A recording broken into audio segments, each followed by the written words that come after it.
Então, começamos hoje, nessa sexta-feira, 18 de dezembro, com a fala Corpo enquanto Arquivo da Memória no Espaço-Tempo, com o Franzói, esse artista querido. Também queria dizer que essas rodas de conversa fazem parte do projeto integrado do curso de Artes Visuais do CEARTE-UDESC e também contam com a parceria do Centro Acadêmico de Artes Visuais do CEARTE-UDESC, o Coletivo Compor, Espaço Cultural Armazém, Coletivo Elza, Galeria de Arte Jandira Lorenz, Grupo Articulações Poéticas e Programa de Pós-Graduação em Artes Visuais. Então, Franzói, seja bem-vindo. Eu vou passar a palavra para o José Vitor, que está aqui com o Vitor, para que ele faça, então, a introdução, fale um pouquinho sobre você. Ok? Obrigada. Boa tarde a todos.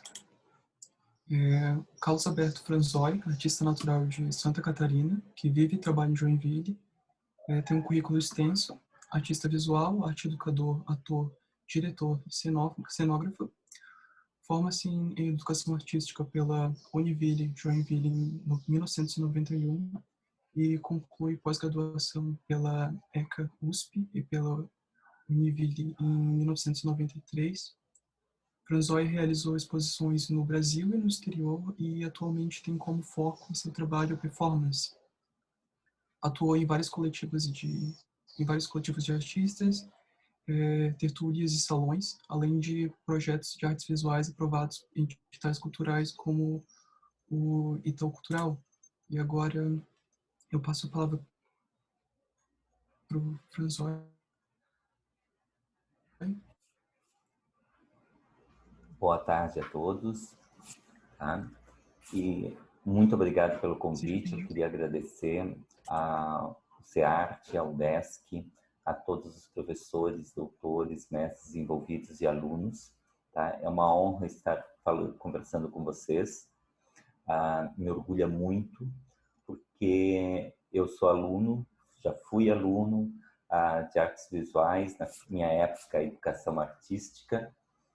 Trabalhei com a Elaine um pouquinho em Joinville, enquanto ela esteve conosco aqui. Infelizmente, a Univille perdeu essa profissional maravilhosa, né? Mas vocês ganharam uma ótima profissional.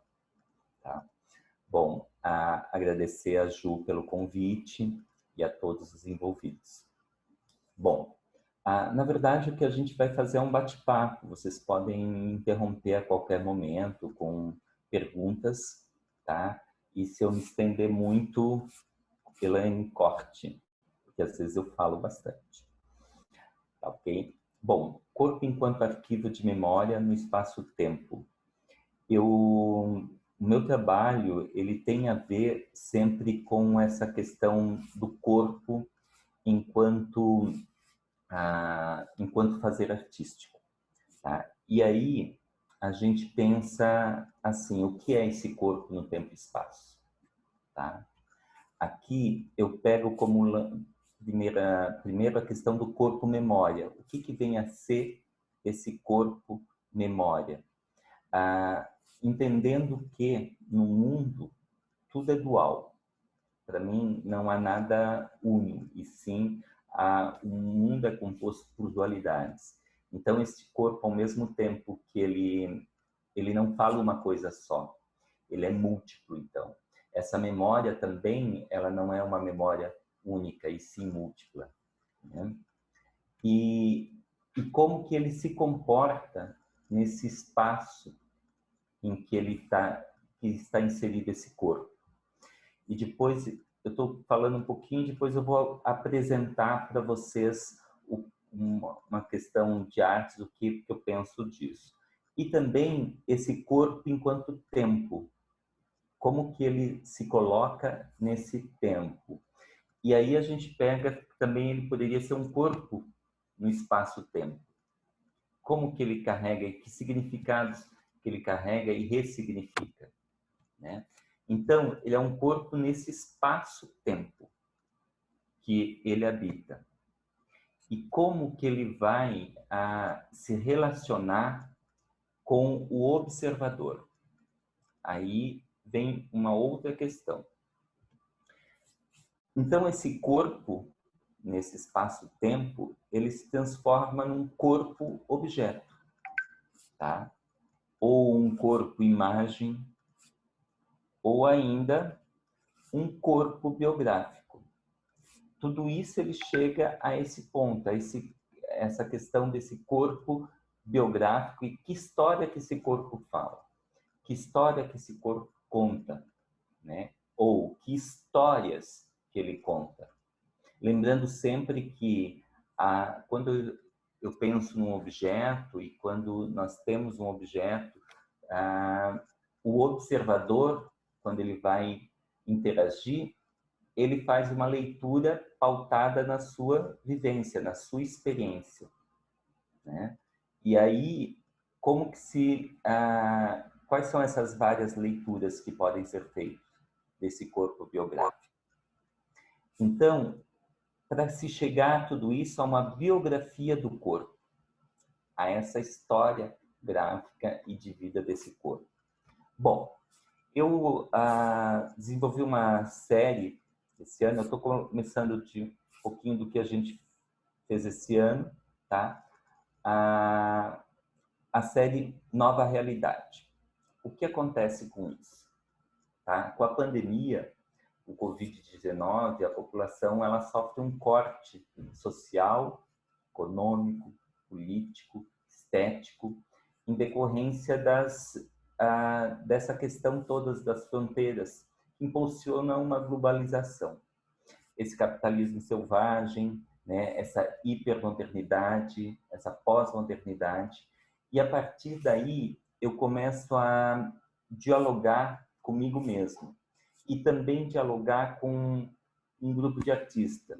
Quando houve a pandemia, nós, Sérgio Adriana H., Cíntia Werner, Linda Paul, GMO e eu, nós começamos a conversar todos os dias às 20 horas, 20, 30 horas. E a partir daí a gente começou a pensar um pouquinho sobre os nossos trabalhos e discutir. Eu gosto muito de trabalhar no coletivo. Para mim, o coletivo é que faz sentido. Dentro do coletivo, eu tenho a questão individual, né? Então, eu chamo de coletivo individual, ou indivíduo coletivo, poderíamos assim chamar. Isso resultou numa série de trabalhos. Eu comecei a questionar até um trabalho antigo. E eu tinha uma série de trabalhos que se chamavam Cortes em Nós. Que isso eu comecei em 2007, em que eu estava discutindo o público e o privado. E aí eu peguei, e com isso eu deixei o cabelo crescer, porque eu fiz uma pesquisa toda no trânsito de Joinville, na questão econômica, social e política, né? E para encontrar um ponto cego no cruzamento, então a performance ela tinha que acontecer num cruzamento que tinha essas implicações sociais, econômicas e políticas. E aí eu desenvolvi a primeira etapa, que era o corte em Nós 1, que foi em dezembro de 2007. E daí, a cada 3 meses, era um projeto, eu sempre faço projetos, a cada 3 meses eu ia fazer um novo corte. E iam resultar em 7 cortes, para daí montar uma exposição. Quando eu fui fazer o segundo corte, que daí era o raspar a barba, então eu deixei crescer também a barba esse tempo todo, né? Desde que eu cortei o cabelo, eu tinha o cabelo comprido, então eu ia fazendo nós primeiro no cabelo e ia cortando. E aí houve uma interrupção pela polícia militar, eu fui algemado e levado para futuros esclarecimentos na delegacia. Lógico que não dei nada, porque eu estava seguro, eu tinha contactado com o meu advogado, né? Porque quando você trabalha com performance, eu tomo muito cuidado nessas questões sociais e também jurídicas. Então, eu sempre, antes de fazer uma performance, eu entro em contato com o meu advogado, explico e digo, estou indo contra a lei ou não, para daí tomar uma decisão, né? Então, eu estava muito seguro. E Só que daí houve todas umas implicações, né? Porque depois disso a prefeitura da época entrou em contato e vamos tentar fazer a performance, mas eles não conseguiram entender. E aí houve uma questão que em 2008, 2008 foi o que ocorreu para a gente começar a pensar em isso. 2009 eu assumi o Museu de Arte, daí eu não pude mais fazer essa performance, porque era em Joinville, então deixei em stand-by para quando eu saísse. Quando eu saí, eu resolvi também que não iria fazer em Joinville, e sim em São Paulo. Isso foi por causa de um crítico que me falou. E fiquei esse tempo todo. E eu não conseguia fazer porque implicava em muitas pessoas, porque tem o registro dessas performances, tanto o registro de vídeo como o registro fotográfico, e também a escrita. E aí eu nunca conseguia fazer, eu tinha já feito todo o estudo, e quando veio a pandemia, eu fui revisitar esse trabalho, comecei a pensar nos meus trabalhos, e eu digo, não tem mais sentido fazer isso. E daí eu fiz os cortes em nós, Nova Realidade, que foi esse trabalho que foi para o Itaú Cultural, foi selecionado no edital de emergência do Itaú Cultural, tá? Arte como Respiro, múltiplos editais de emergência do Itaú Cultural, em que eu fiz uma vídeo performance e esteve em agosto, de agosto a dezembro, a outubro esteve à disposição das pessoas. E a partir daí eu fui revisitando vários trabalhos também, né? Isso resultou em uma vídeo performance. Essa performance daí eu fiz dentro do meu apartamento e tive a ajuda da Letícia, que é minha sobrinha, e do Vinícius, né? Os dois me ajudaram tanto a filmar quanto a fotografar, e depois eu faço toda a seleção disso. E resultou também em vídeo e fotos performance, que, como eu falei para vocês, eu estava conversando com o Sérgio, com a Cíntia, com a Linda Paul e o Jean M.O., e a gente criou um grupo, Mantenha uma Distância Segura. Montamos uma exposição, e nessa exposição no Instagram e Facebook, via virtual, né, foi 2 semanas após, 2 ou 3 semanas, 3 semanas após o início, 19 de março, que iniciou o isolamento social. E também fizemos uma chamada aberta a artistas que quisessem participar desse grupo e dialogar conosco. Vários artistas responderam essa chamada e a gente fez um grupo que, uma vez por semana, nós nos reunimos todos os dias, nós 5, mas uma vez por semana nós nos reunimos com um grupo e discutimos produção e a questão política, econômica, social também que nós estávamos sofrendo. Isso resultou num outro trabalho que é inédito, que eu ainda não mostrei, estou mostrando para vocês agora, que é eu dialogando com os móveis da minha mãe, da residência da minha mãe, móveis que são de família, né, já da minha bisavó. É um camiseiro esse, em que eu faço uma performance. Aqui eu estou mostrando só as fotos, né? Aqui, e também publico no Mantenha uma Distância Segura. E aqui, além do móvel, eu busco uma lamparina, também que é da família, né? E que me relacionar com ela. Então, a memória desses objetos é importante para o meu trabalho de performance, né? Porque é a partir dos objetos que eu crio a performance. Tá? Então, é isso.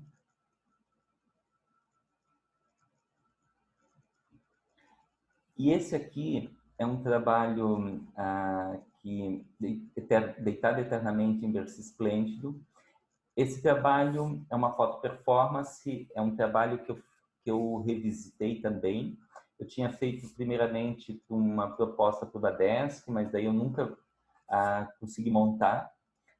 Ele tinha uma relação com outra foto, então, foto performance, que deriva de uma exposição que eu fiz no Museu de Arte de Blumenau, Impressões no Espaço-Tempo, em que eu fiz uma performance em que eu estava com 400 quilos de talco sobre o meu corpo, só ficava o rosto de fora, o público entrava e depois eu ia saindo o talco ia me expulsando conforme a respiração, o talco me expulsava e a partir de que eu estava fora, eu me relacionava com esses 300 quilos de cinza.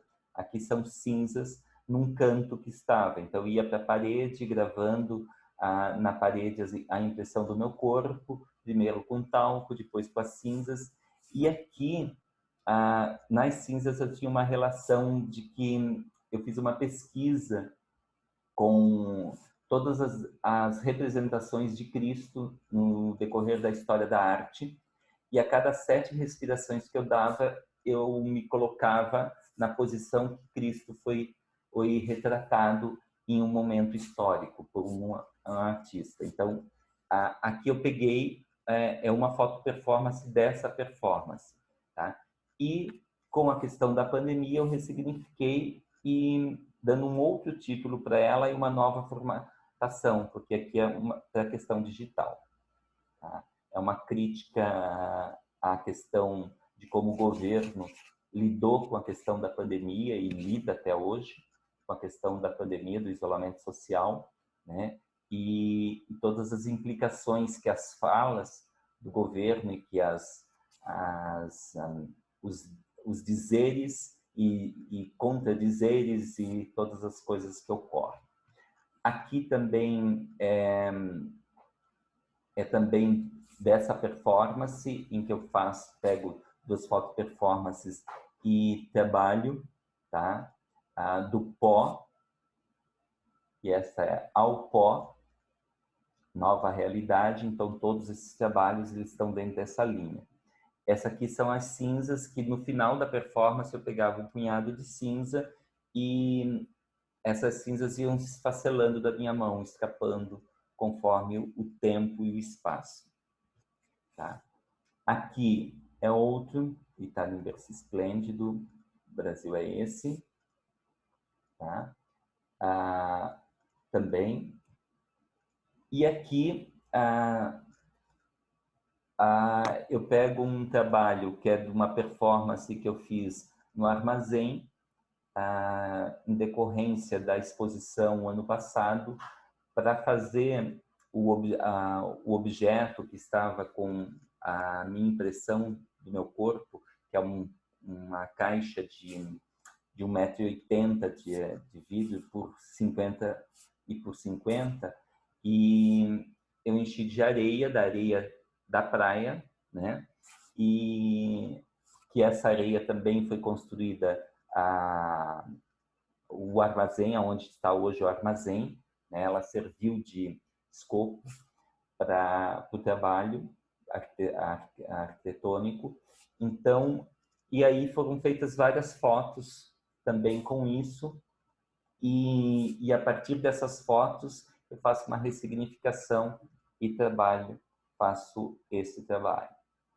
Depois tem o projeto Alma Corpo, Rio Lama, que é um projeto que eu iniciei o ano passado. Eu tive um ano de estudo com o Sérgio Adriano H.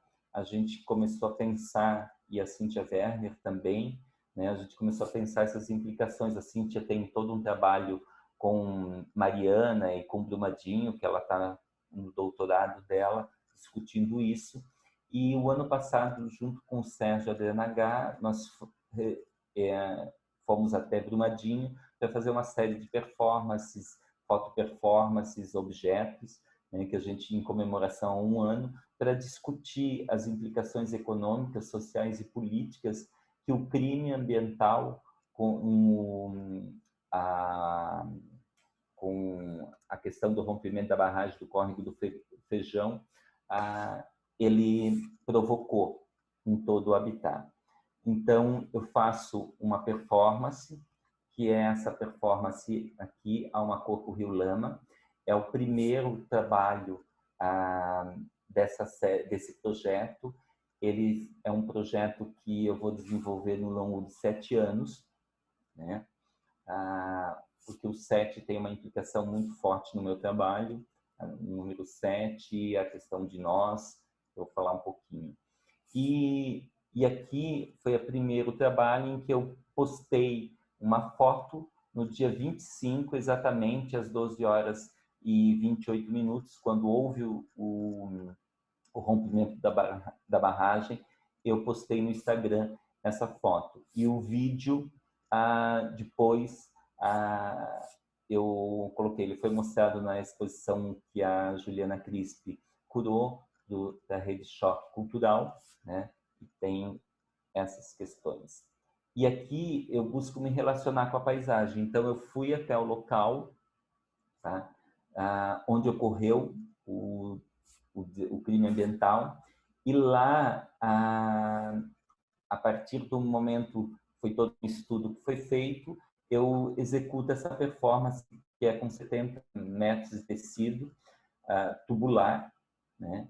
É um outro tecido, eu busquei um tecido próprio para essa performance, né? E primeiro eu estendo esse tecido no espaço. Nesse dia estava chovendo, então tem essa implicação também. E eu executo uma série de performances, né? A primeira delas é essa aqui, em que eu estou lá. Essa foto que eu publiquei foi a primeira foto performance publicada. E depois aqui vocês têm a seleção das fotos, né? De uma série de seleção que eu fiz de foto performances das 300 e poucas fotos que tem. Tá? Aqui vocês vão ver momentos. A ideia é fazer com a impressão em papel algodão hand mill, 80 por 120, tá? E essa série de performance, de foto performance. E aqui, ó, essa ponte foi com o rompimento da barragem, ela sofreu essa avaria. Então eu pego bem nesse espaço, ao fundo é aonde veio. De lá, onde vocês veem os morros, é que teve o rompimento da barragem. Tá? É lógico que aqui é uma ação que nós fizemos uma invasão, né, para fazer essas fotos rapidamente. Foi todo um trabalho pensado em cima disso, tá? Porque todo o espaço aonde ocorreu o derramamento, a Vale hoje comprou e está fazendo uma espécie de apagamento, né? Então a gente está denunciando também isso. E esse é um trabalho que eu penso em montar, fazer a montagem. Ele tem a versão de que elas podem ser individuais ou pensar nesse conjunto. São as primeiras pessoas que estão vendo esses trabalhos, na verdade, ao público. E tem mais 3 performances, e que eu vou transformando em vídeo performances também. Mas aqui vocês podem ver as foto performances.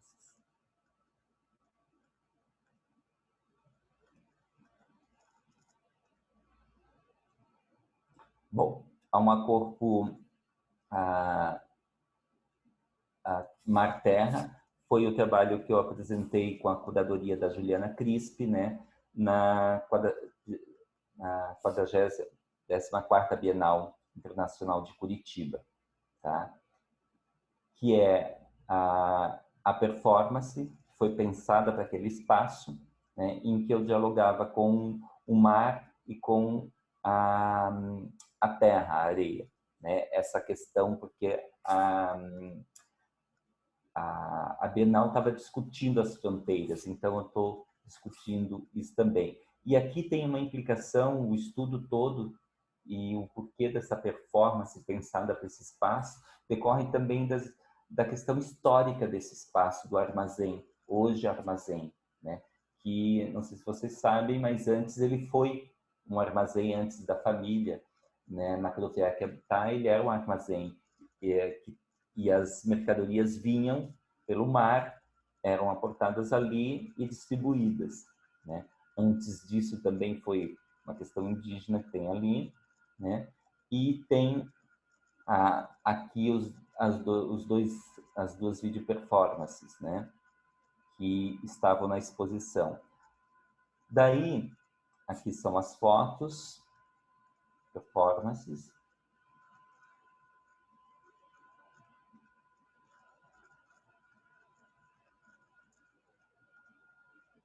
Tá? E porque depois eu ia para dentro do mar, né? Que a performance é isso. Eu tenho um trabalho na terra, na areia, e depois eu vou para dentro do mar. E esse aqui são alguns dos trabalhos. Esse trabalho tem um deslocamento, né? Ele fica deslocado da parede, tá? E aqui vocês têm um material bruto. Por que eu estou mostrando isso? Porque essas fotografias aqui eu ainda não trabalhei. Elas estão selecionadas para que eu vá transformá-las em foto performance. Por que eu estou colocando aqui? Porque nem todo registro que se faz, né, de uma performance, para mim, eu escuto muito isso, a diferença entre o registro, que é o registro da performance, ou a foto performance, e o que desse registro vai se transformar numa foto performance, né? Aqui é um registro, eu ainda não trabalhei, eu estou selecionando para vir a trabalhar, tá? Nessas fotos. Porque ainda tem a implicação do corte, de alguns ajustes de cor que tem que ser feito, ou a eliminação de algumas impurezas que, por exemplo, eu não gosto, que seria aqui, essa vara aqui seria deslocada. Então, tem um trabalho para que essa imagem ela se transforme numa foto performance. Esse registro se transforme numa foto performance. Ó.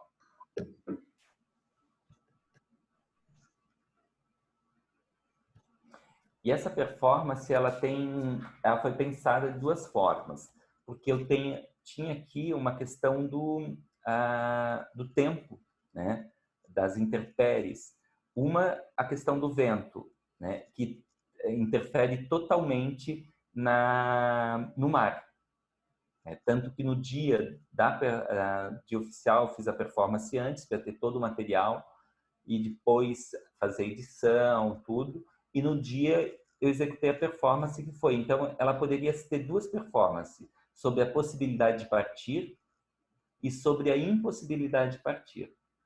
Então, no dia anterior, para fazer os registros, para fazer dos vídeos e depois, que foi essas imagens aqui, então, na verdade, a performance que eu estava executando é sobre a possibilidade de partir, em que eu entro no mar com um tecido nas costas e eu vou até esse tecido desaparecer.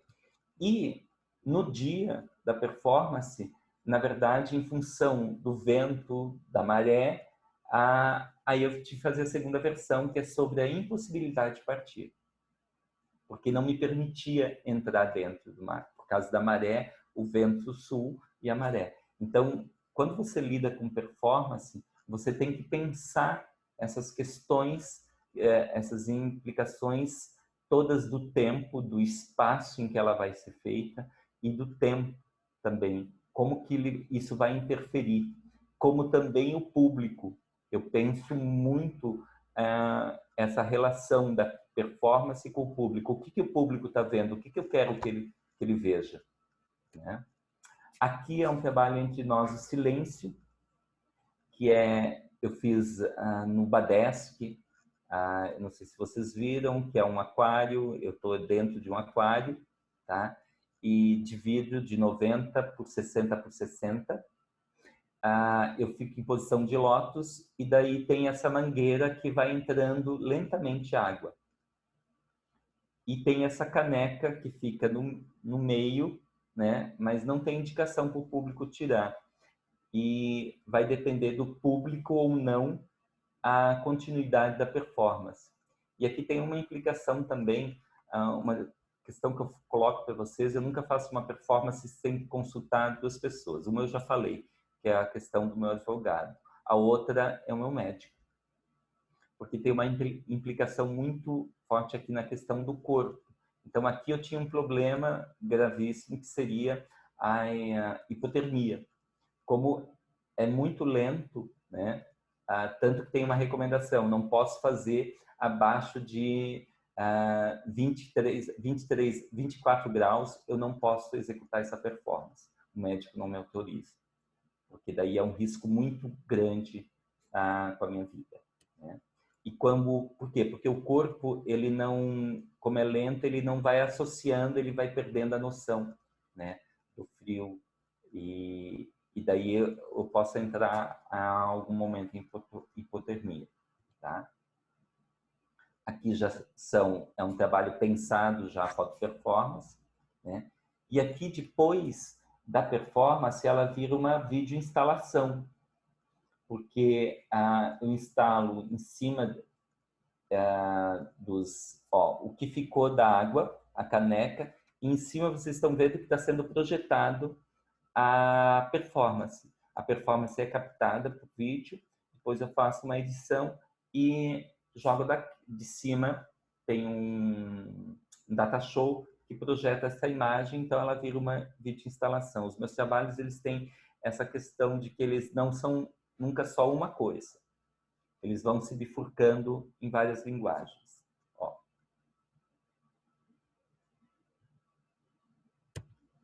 Esse aqui, Entre Nós Silêncio 2, que também ele participou na exposição do MAB, depois em Joinville, e daí ele vai ter várias versões. Esse aqui eu faço 24 horas antes, eu moldo os meus pés em gesso, né, em gás engessada, e depois, 1 hora antes da exposição, eu coloco, na verdade, daí eu coloco pó de gesso líquido, e 1 hora antes da exposição eu descasco, e daí eles vão sobre folhas de plátano. Essas folhas de plátano, elas vão tendo uma ação no tempo e espaço no decorrer da exposição. E a cada vez que eu remonto esse trabalho, né, porque ele tem que ser num museu que já tenha sido uma casa, ele tem umas implicações, não pode ser montado em qualquer museu, assim, e aí eu tenho uma nova florada, mas essa florada que tinha, que foi do MAB, eu guardei, ela agregou ao trabalho no MAG, Museu de Arte de Joinville, e depois, quando eu vim para o Badesc, ela se rensificou, então eu tinha três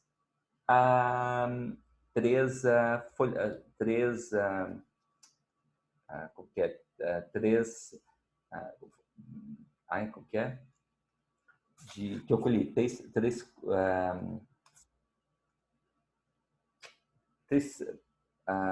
meu Deus, faltou a palavra.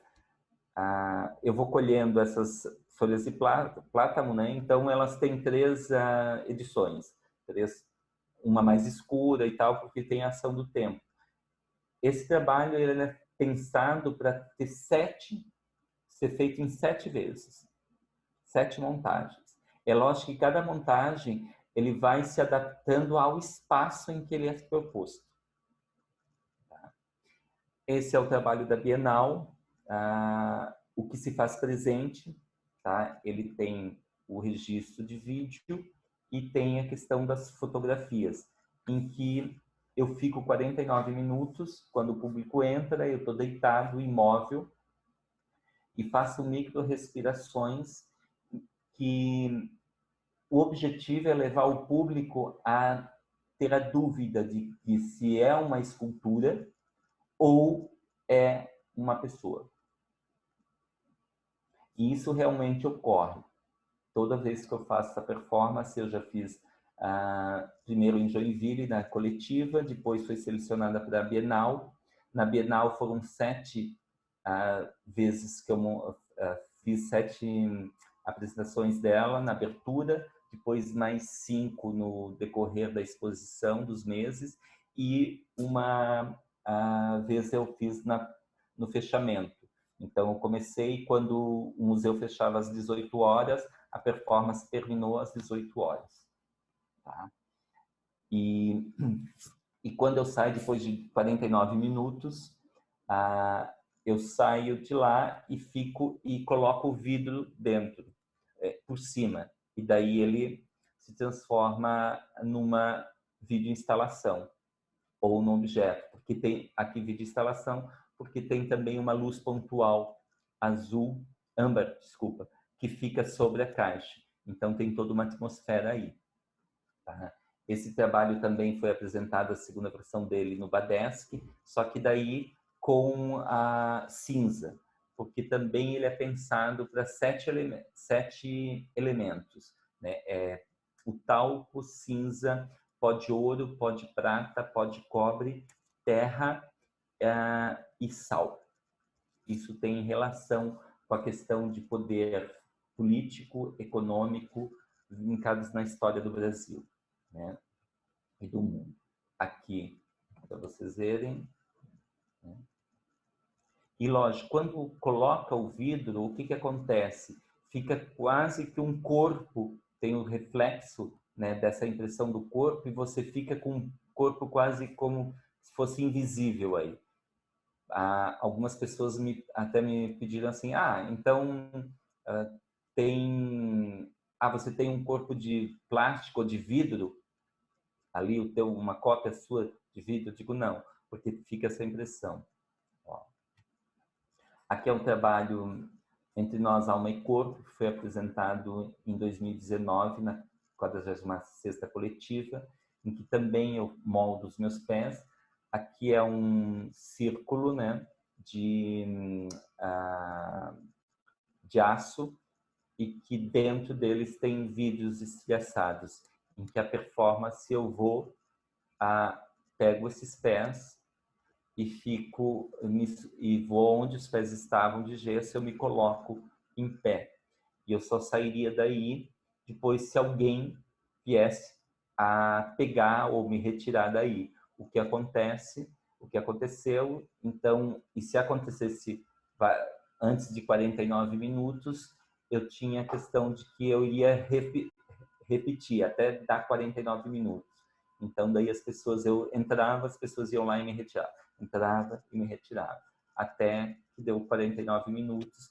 Na verdade, não deu porque houve uma pessoa, uma espectadora, ela pegou e me retirou da exposição. Pegou a minha mão, começou a chorar, me abraçou, começou a chorar, disse: eu não aguento mais, e me retirou da exposição. Daí terminou a performance. E daí fica o objeto, né? Como uma questão escultórica na exposição.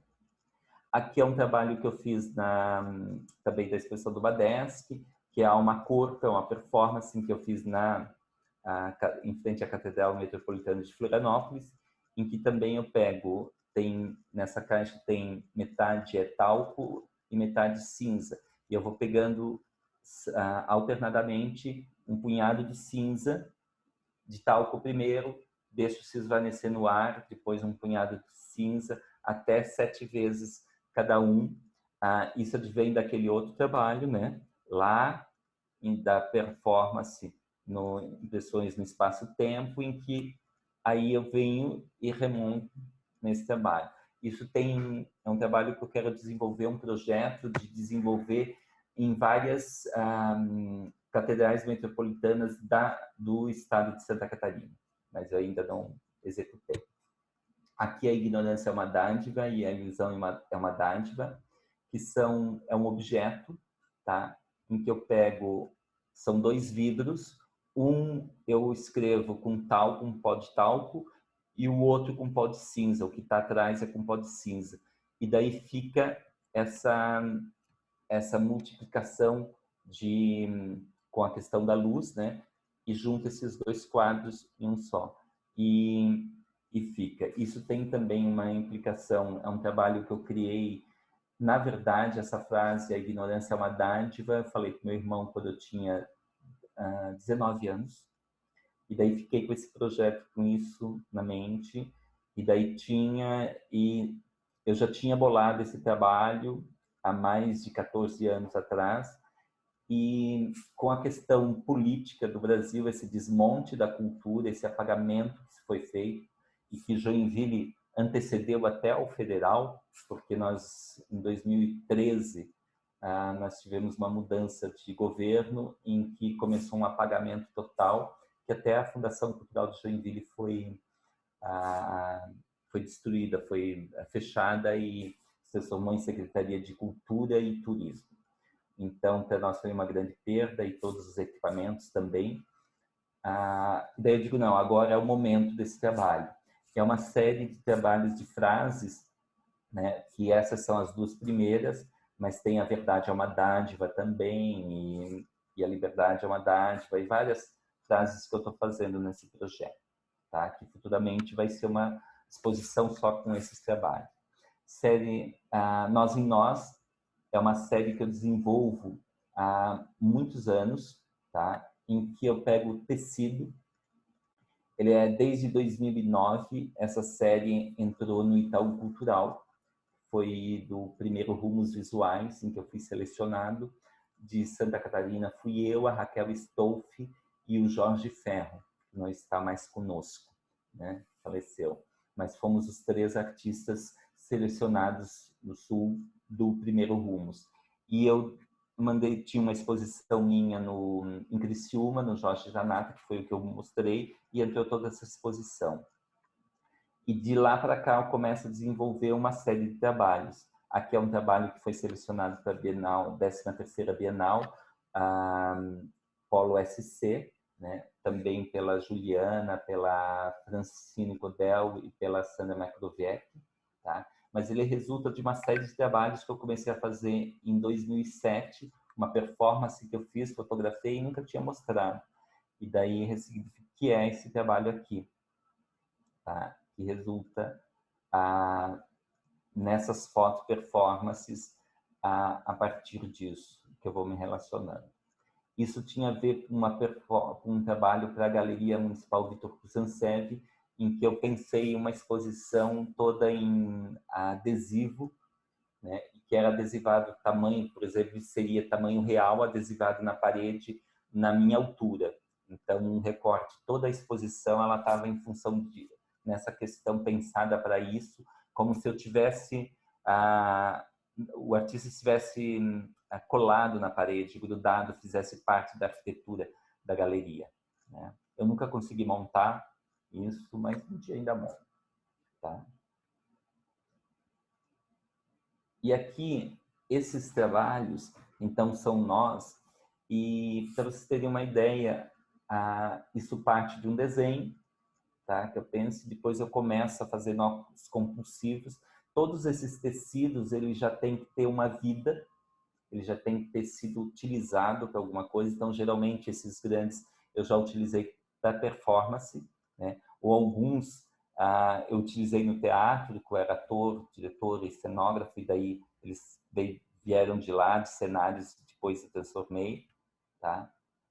Isso participou de uma exposição itinerante da Bienal, de um recorte da Bienal, de 13ª Bienal, com curadoria do Luiz Carlos Brunheira e o Máximo Scaringella, tá?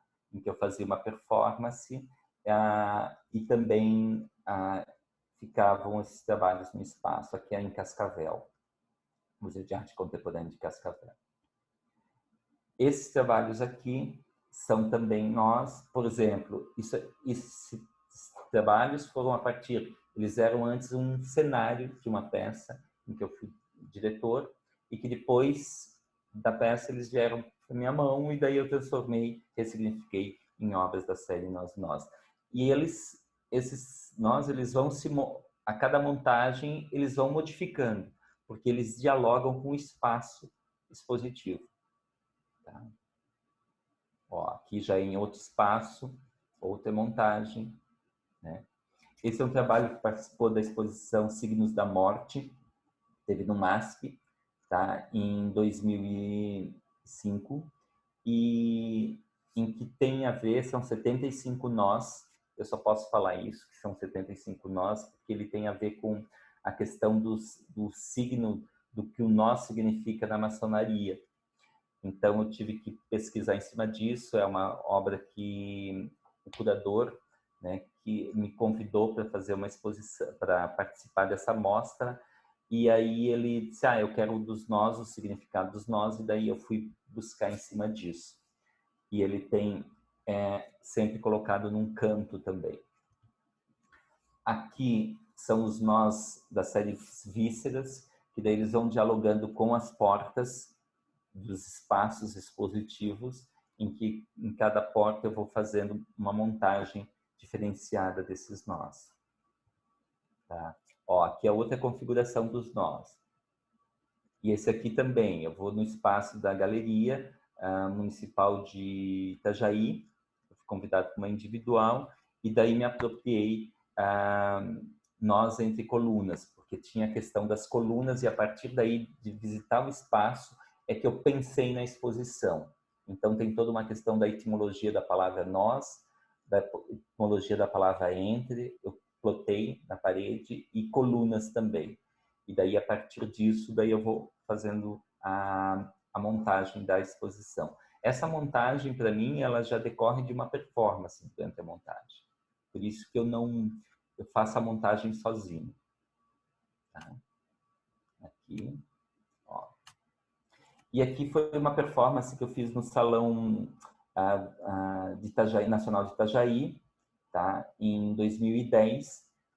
Tem 14 metros de altura, e eu, desde o início da exposição, tinha esses nós, eu estava lá em cima, e eu vou com peso, com micro respirações, e fazendo até eu sair desse tecido, eu romper o tecido, e eu sair. É uma performance que durou 2 horas e 30 minutos, foi extremamente exaustiva, só que eu perdi todo o registro. Eu filmei, fotografei, sobrou pouquíssimas fotos disso, tá? Porque deu um problema na câmera, e depois eu tive o roubo de um computador que perdeu todo o material. Isso aqui foi montado no Badesc, tá? Na exposição Entre Mostras, a primeira Entre Mostras, foram alguns artistas convidados. Então eu tive o convite de fazer, intervir em vários espaços do Badesc. Então, eu fiz esses trabalhos. Vocês estão percebendo que conforme o espaço, ela vai se reconfigurando, né? Aqui é uma exposição no Sesc, tá? Em que foi feito no Sesc, no MAB, em que Entre Nós, tá? Em que eu vou me apropriando também desse espaço e fazendo quase que uma escrita, né, nesse espaço.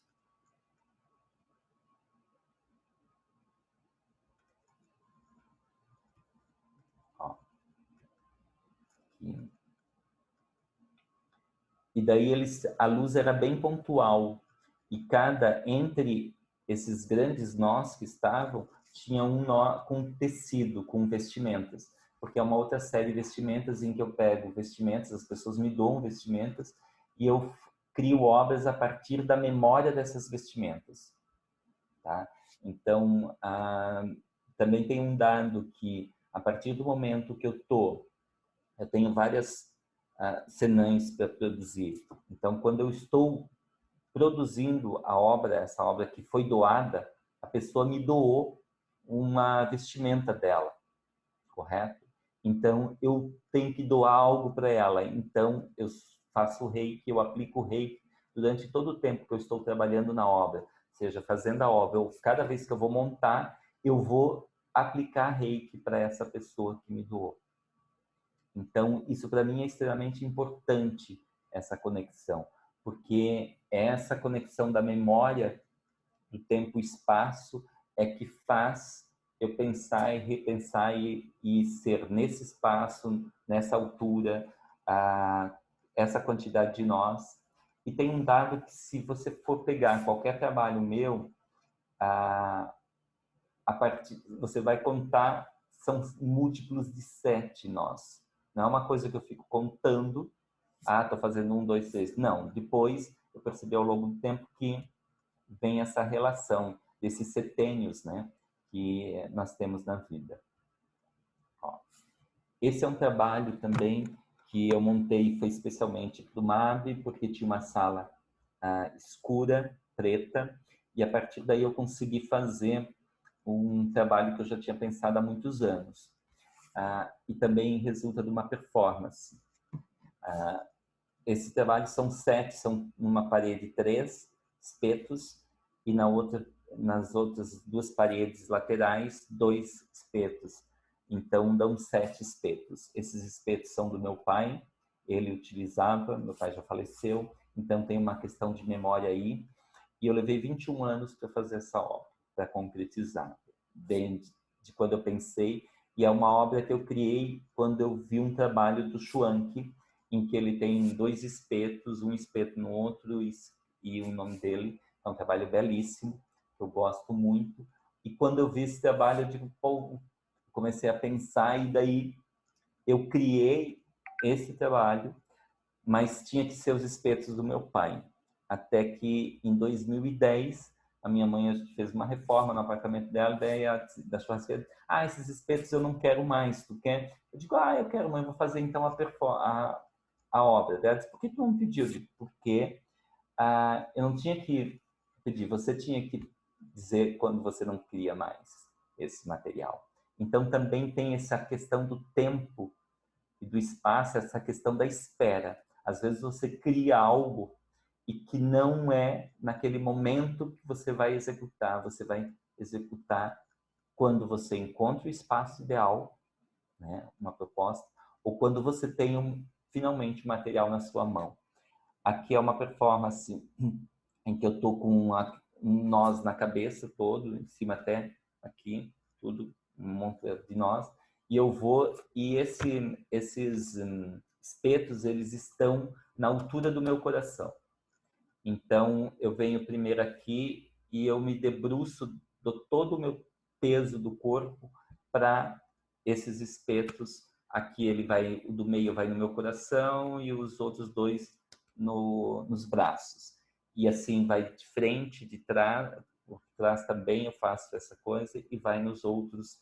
São 7 vezes que eu fico nessa posição, tá? Bom, esse aqui é um trabalho que eu trabalho com os livros, tá? Esses livros são da Antártica. Eu comecei a trabalhar com os livros em 2000, na verdade, 2000.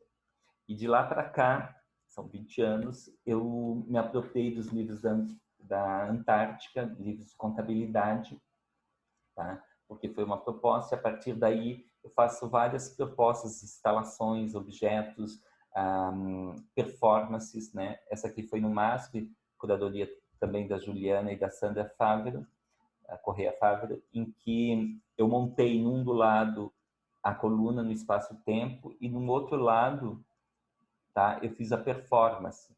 Foi essa performance aqui em que eu me coloco no lugar da cadeira, porque a cadeira ela simboliza uma pessoa, não é? Se você for na dança, você na 11 trabalhou já isso e vários, né? Quando hoje em dia na contemporaneidade, quando um bailarino está dançando com uma cadeira, ele não está fazendo um solo, ele está fazendo um duo. Na modernidade, ele faz um solo, mas na contemporaneidade, não, ele faz um duo, porque muda o conceito do objeto mudou completamente, né? Aqui é um trabalho, uma performance com esses livros no Arquipélago, na exposição que eu fiz individual lá, e fiz uma performance em que eu vou distribuindo esses livros para o pessoal e trabalhei todo o espaço externo do arquipélago, pensando nessa questão do arquipélago, da ilha, né? Então, cada pessoa era uma ilha, cada coisa, e quando eu deitava, as pessoas colocavam, iam colocando, eu ficava de braços abertos até, e pensando, mentalizando para as pessoas colocarem, até que uma vai e coloca, e vai até eu não suportar mais o peso desses livros. Aqui também é uma montagem desse trabalho. Nesse objeto tem uma questão de que essa cadeira, o objeto que vai entre os livros, ele tem que ser do espaço expositivo, né? Lá no MASC, eu consegui no MIS, emprestada a cadeira lá do MIS, para que pudesse fazer a montagem da obra. Tá? Aqui é a coluna no espaço-tempo. E esse aqui é um trabalho que eu gosto muito desse trabalho. Eu montei na galeria, no espaço Meyer Filho, tá? Convite da Sandra, da Camila Nunes, e tinha uma coisa bem interessante aqui nessa proposta. A plotagem ficava no vidro e a sala eu vou montando essa pintura expandida, né, a partir de um e de outros livros. Esses livros são todos da Antártica, da Antártica não, da antiga fábrica Antártica, né, livros de contabilidade. E daí também eu faço uma performance no dia, em que eu pego 7 livros desses, eu estou de terno, aquele terno que vocês viram na outra, e primeiro eu vou no centro da sala e vou colocando sobre meus pés assim os livros como se fossem aqui, né, abertos no meio, até a minha cabeça. E faço na época, eu estava com 30 e com 40 anos, então 40 respirações profundas. Depois eu saio, tiro, vou lá na parede, no canto e faço mais 11 e na porta também. Ó, aqui é para vocês verem, sempre tinha um livro de abertura, né, na entrada. Essa eu montei aqui e montei também na antiga galeria da Univille, em que era um aquário de vidro, então me interessava também essas coisas. Aí vocês a ligação do aquário com depois do aquário que eu vou fazer, que eu estou dentro, então eu vou fazendo esses links do trabalho, porque um trabalho sempre leva a outro trabalho. Aqui é do arquipélago, era para estar lá antes, né? Em que eu pego esses livros e eu vou pregando eles na parede, tá? Nos cantos. E aqui tem toda uma relação com a numerologia também, porque cada página tem um número, né? E também os números aqui eles são múltiplos de 7, de cada um que eu vou fazendo. Ó. E tem a ver com o Rio Cachoeira aqui, né? Essa imagem que me vem das cachoeiras que não existem mais, e eu sou do campo, do Planalto, a cachoeira é uma coisa muito importante, então a imagem que me leva a criar primeiro esse trabalho é a questão da cachoeira. Depois eu ressignifico. Ó, aqui é uma montagem das colunas, de outras colunas lá no Sesc, galeria do Sesc, tá? Então, aí vocês percebem que o corpo, como eu falei, meu trabalho ele vem nessa biografia desse corpo, que ele perpassa nesse tempo e espaço. E isso me leva a um trabalho assim, ó, de que um trabalho ele não se encerra só nele. E sim, ele é ponte para um outro trabalho. Uma performance, ela não se encerra na performance. E sim, ela é ponte para vídeo instalações, para objetos, para foto performance, para vídeo performances. Mas hoje, o meu trabalho ele vincula muito nessa questão de você pegar uma linguagem que seja performance, a partir da performance, e da performance eu vou bifurcando, dialogando e criando outras biografias desse corpo. Tá? E para encerrar, eu acho que eu lembrei agora de um poema do Eduardo Galeano, que é A Função da Arte, que é o seguinte: Diego não conhecia o mar. Seu pai, Santiago Covadov, levou-o para que descobrisse o mar. Viajaram para o sul. Ele, o mar, estava do outro lado das dunas altas esperando. Quando o menino e o pai, enfim, alcançaram aquelas alturas de areia, depois de muito caminhar, o mar estava diante de seus olhos. E foi tanta a imensidão do mar e tanto seu fulgor que o menino ficou mudo de beleza. E quando finalmente conseguiu falar, tremendo, gaguejando, pediu ao pai: me ajuda a olhar. Eu acho que essa é a função do artista. Essa é a minha função. Não só enquanto artista, mas enquanto educador que sou também, né? Ajudar a olhar. E também com os outros, quando o apreciador, quando a gente está em diálogo, também as pessoas me ajudam a olhar.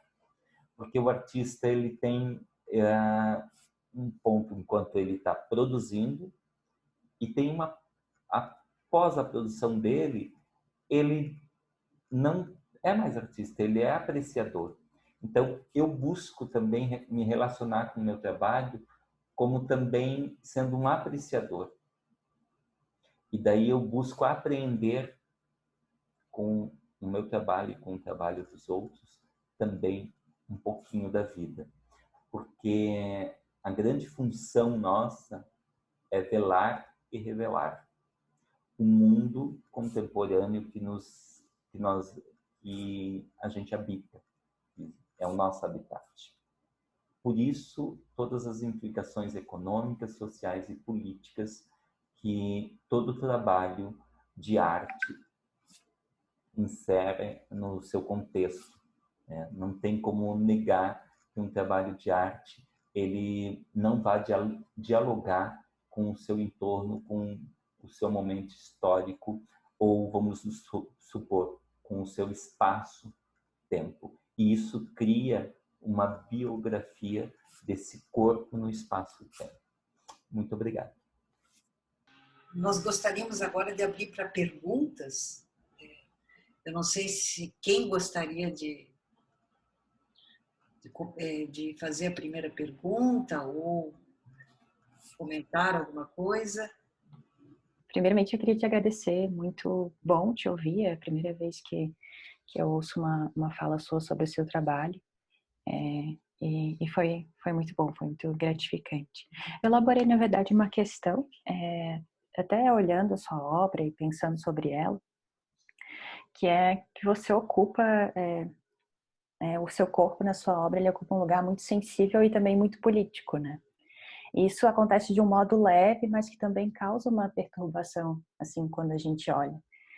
E eu fiquei pensando sobre esse projeto que foi Alma, Corpo, Rio, Lama, e que também dá para ler de outras formas, né? Essa junção dessas palavras. E quando você vai para Brumadinho, como que foi essa experiência enquanto artista, de estar lá e de viver nesse espaço, assim, de habitar esse espaço para criar sua obra?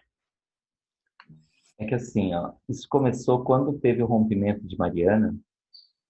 Eu criei essa performance, na verdade, quando eu tive a notícia, eu vi pela primeira vez a notícia, eu disse, não, eu tenho que fazer uma performance sobre isso. Só que daí deu Mariana e eu não consegui ir até lá, nada. Conversei com a Cíntia estava pesquisando sobre Mariana já, o Sérgio também, então a gente começou uma conversa muito legal sobre isso. E ficou assim, todo ano ficava, vamos para lá e eu quero, porque o meu trabalho ele tem a ver assim, ó, eu preciso conhecer o espaço. O espaço é importante para a finalização do projeto, né? Não é uma coisa assim, em cada espaço que a obra vai, ela se adapta àquilo. A memória desse espaço é importante. E aí, quando eu estava numa crise muito grande, o ano em 2018, né? Não, 2019, quando eu tinha decidido em janeiro, eu digo, não, acho que vou parar com a arte, aqui. E aí houve o desastre, o crime ambiental de Brumadinho. Aí, quando veio isso, eu digo, não, eu vou ter que fazer essa performance. Não vou poder parar, eu tenho que fazer alguma coisa, porque é minha função enquanto artista, né?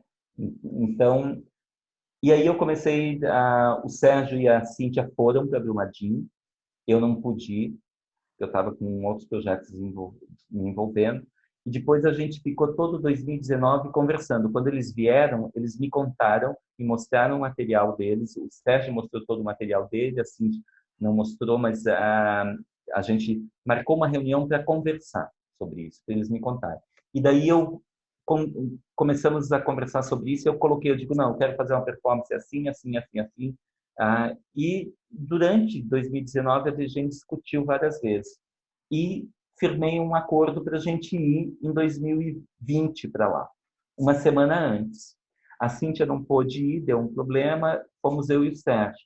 A ideia do Sérgio também, ele já tinha feito uns trabalhos, ele está pesquisando sobre isso, e era voltar e fotografar aquele espaço e vídeos também. E eu fui para fazer a performance e pensar mais projetos. Então, daí a gente tem toda a implicação econômica, social e política que levou a isso.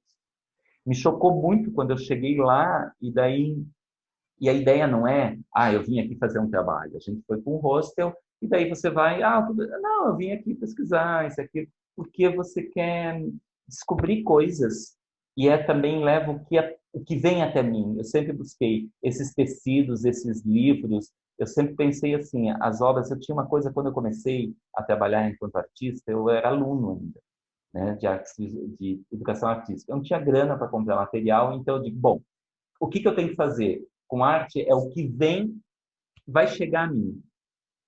Então eu trabalho sempre, esse é um princípio muito forte. Vai chegar até mim aquele material, aquela coisa.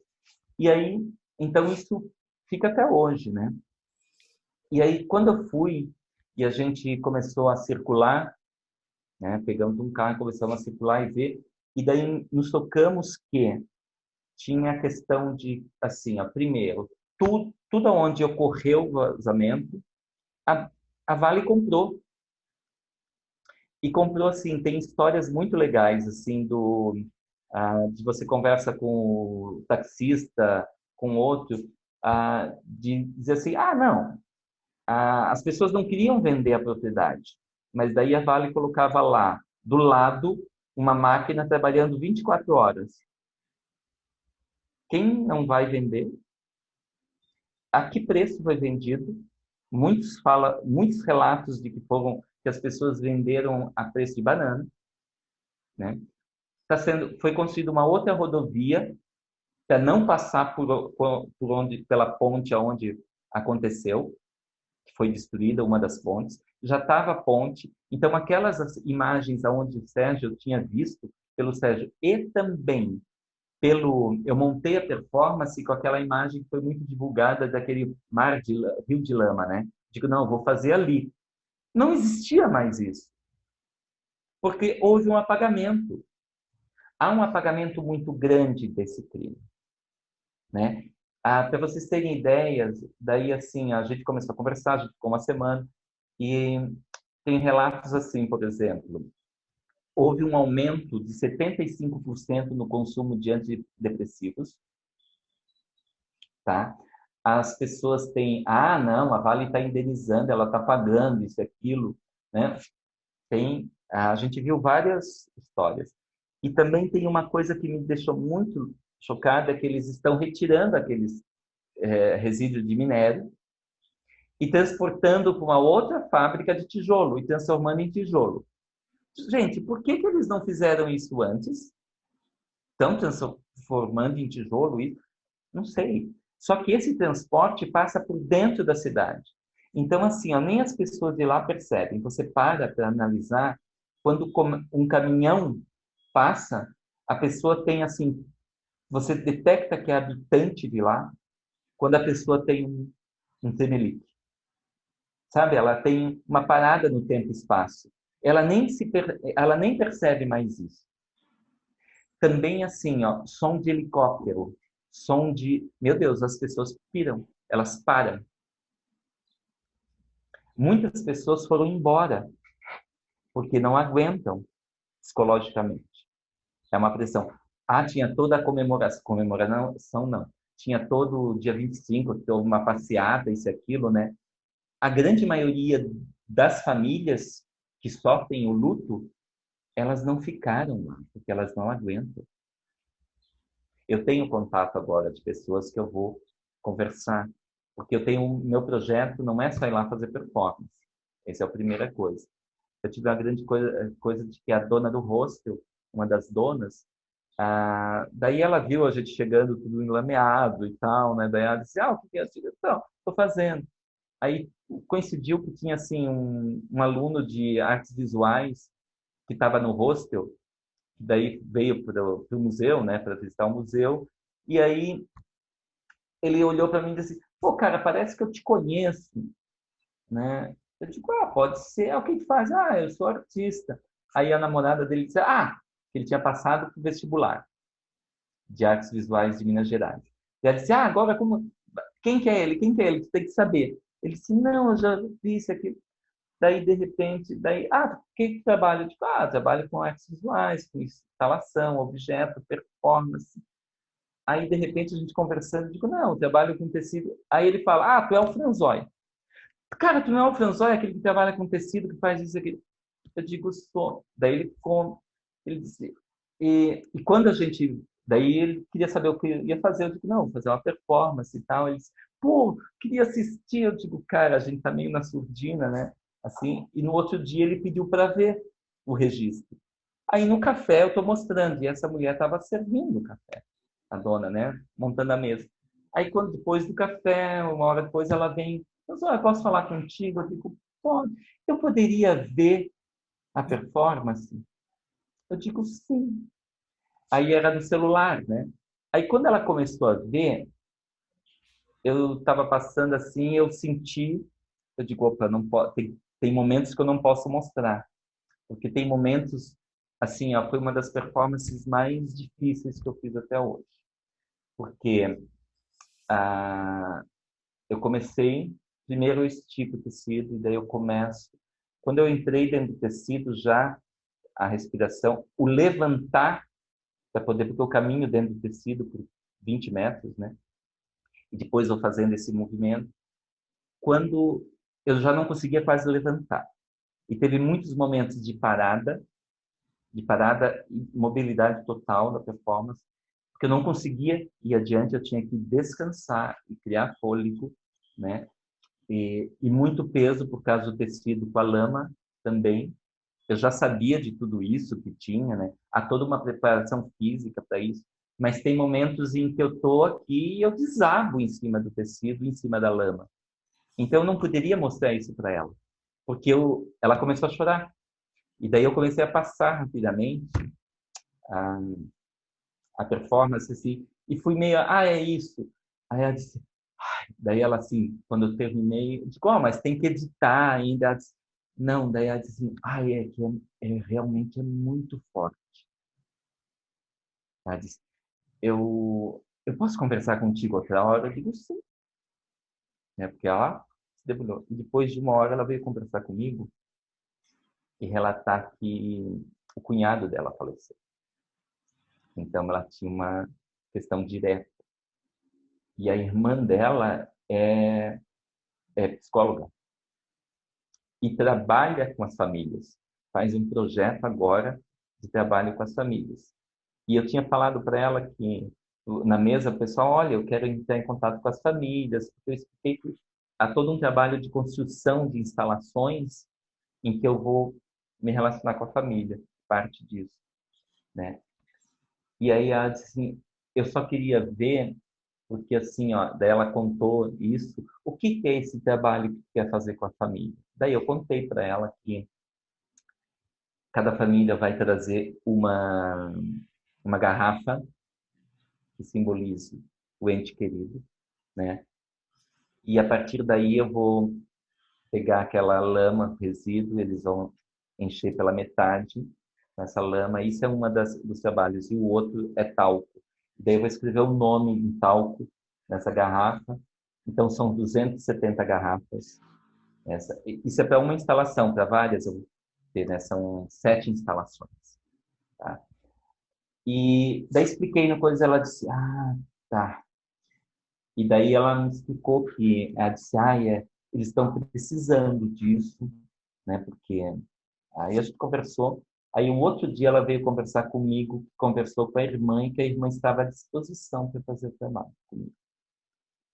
Que se eu quisesse, que é agora em 2021, né? Que a ideia é voltar cada 7 anos, né? Fazer uma instalação, preparar a cada 7 anos. E daí ela disse: olha, só que a minha irmã pediu para ti assim, que agora ela não pode conversar contigo, porque é um peso muito grande agora. Tanto que nós não vamos estar aqui dia 25. Ela deixou o rosto conosco no dia 25. Ah, não estava.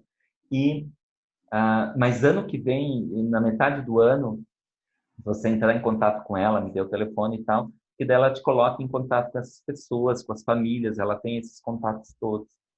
Então, é um trabalho que ele não se encerra na performance. A ideia não é, e não é minha função ir lá eu vou fazer o trabalho e pronto, né? Não, eu quero um trabalho muito mais profundo com essa família, com essas famílias, porque essas famílias, 270 famílias, tem assim 11 famílias que não puderam enterrar os seus entes queridos, porque 11 corpos não foram achados ainda. E só que já foi removido. Quer dizer, eles nunca mais vão ser achados. Então tem toda uma questão ali muito social, muito política, né? Muito capitalista, muito acirrada, porque há um outro jogo, né? Um jogo que é feito também pela Vale, né? De que no fim eles se tornam culpados, essas famílias, pela sociedade. É o que está acontecendo em Mariana, né? Mariana, eu não sei se vocês sabem, tem escolas, uma escola que é só para pessoas eles tiveram que tirar, porque eles estavam sofrendo agressões por parte da população. Porque daí vem a Vale, a gente não investe mais ali, porque, né? Tem toda uma questão ali, e que é muito mais forte do que só ir lá e deixar a paisagem bonitinha de como era. Por que comprar tudo isso? Por que esconder? Por que fazer esse apagamento? Vocês sabem que foi o maior desastre de trabalho do mundo. Brumadinho foi o maior desastre de trabalho do mundo. É uma loucura isso. Não é pouca coisa. Então, por isso que eu digo que a função do artista é velar e revelar, né? Mas é assim... e é não deixar essa memória desse corpo ser apagada. Sabe? Essa biografia desse corpo não pode ser apagada. E lógico, você tem que ver todos os lados, né? Então, é um projeto que eu estou ainda desenvolvendo. Bem, Franzói, eu já te conheço faz tempo. Você, além de colega, meu amigo. Tenho, assim, uma grande admiração pelo que você faz. E você é um artista que, para mim, é muito completo até, porque você transita por várias linguagens, né? E você trabalha com o corpo, e eu estava muito curiosa para saber como é que você cuida desse corpo, né? Porque você trabalha com limites o tempo todo, né? Você fez uma vez uma coisa que me incomodou muito, que foi ser enterrado, né? Com a Linda, você trabalhou acho, com a Linda Pool, não foi? Sim, nós Lá tivemos o Grupo Papiros, né? Então, nós fundamos o Grupo Papiros Isso. na faculdade. No final, ficamos só nós dois. E a gente fez esse, era Poros Submersos na Terra Respira. Então, ficava... Aquilo me deixou muito incomodada, né? E eu acho que você é um artista que provoca, né? Que você afeta, né, o outro de algum modo com as tuas proposições. E o que eu acho interessante também é que você sempre realiza uma relação com o mundo. Você não é um artista que trabalha com o mundo transcendente, né? Mas você é um artista que trabalha com esse mundo em imanência, como diria Deleuze, né? Com todas esses paradoxos que nos rodeiam, com todas essas contradições, enfim, com todas essas situações sociais, políticas, econômicas que vivemos, e você trabalha fazendo essas relações, né? Fazendo com que a gente, de algum modo, acredite nesse mundo novamente, mas nesse mundo imanente, não no mundo transcendente, né? Falo isso porque eu acho que isso é extremamente potente na tua produção como artista e que extremamente uma responsabilidade, né? Ser um artista na contemporaneidade, tratando de temas tão delicados, né? E tão difíceis, muitas vezes, de serem vistos, ou como você mesmo diz, né? De serem desvelados, né? Revelados, né? Que é uma coisa que você faz muito isso. E sempre trabalhando esses limites, né? Você nunca ficou preocupado em algum momento trabalhando com a performance, quando você faz algum trabalho que envolva, né, a tua relação com a própria vida, né? Você que ser muito cuidadoso. Mas eu sou curiosa, né? Eu queria saber se você não tem nenhuma preocupação com o que o espectador vai fazer ou com alguma coisa assim. Como é que esse momento, né, de estar realizando a performance sem, na verdade, saber o que o outro, né, como o outro vai responder ou como o outro vai trocar com você? Eu acho que é um pouco essa relação com o outro que eu gostaria de entender melhor, que é sempre o inesperado, né? Como aquela que te tirou do museu, né? Mas como é que você está naquele momento? Que você tem um autocontrole, uma coisa assim espetacular quando você faz a performance. Para mim é impressionante, né? Então, isso é um trabalho de corpo enorme. Enfim, como é que você reage ou se você vê algum momento que vai acontecer alguma coisa que você não espera? Então, assim, ó, acho que tem que entender de que a performance é diferente do teatro. Enquanto o teatro representa, então tem uma personagem e tal, digo isso porque eu já fui ator, muitos anos de diretor teatral, né? Na performance você apresenta. E assim, ó, você sabe que eu estudei antes de lecionar essa disciplina, semiótica e estética, né? Que são disciplinas que eu gosto muito, né? E trabalhei muitos anos com essas disciplinas. Era um objeto de estudo meu muito grande, desde a pós-graduação. Quem me apresentou foi a professora Helga, quando a gente fez pós-graduação pela ECA. A obra Berta, de Humberto Eco. Eu já tinha lido contra a interpretação da Susan Sontag. E daí, isso, né, eu descobri muita coisa. E eu tinha na faculdade uma coisa assim, você performa, você é artista, você é pintor, né, aquelas coisas. Até o momento que eu parei com essas besteiras, disse, eu vou ser o que eu quero ser e o momento que eu quero ser. E no teatro também as pessoas me questionavam, tu é ator ou tu é artista visual ou tu é professor? Né? Eu era muito questionado até o momento que eu dizia, eu sou todos eles. E assim, ó, é lógico que enquanto você está lá naquele momento, você é o ator. Depois, diretor, eu consigo lidar muito bem com isso.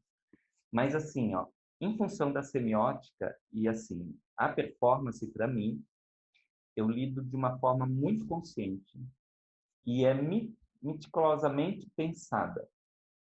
Ela parte de um conceito e a partir do conceito eu vou fazendo toda a partitura performática, que eu chamo. No teatro a gente chama de uma partitura teatral. Não tem na performance isso, mas eu crio essa partitura performática. E ela parte da estética e semiótica.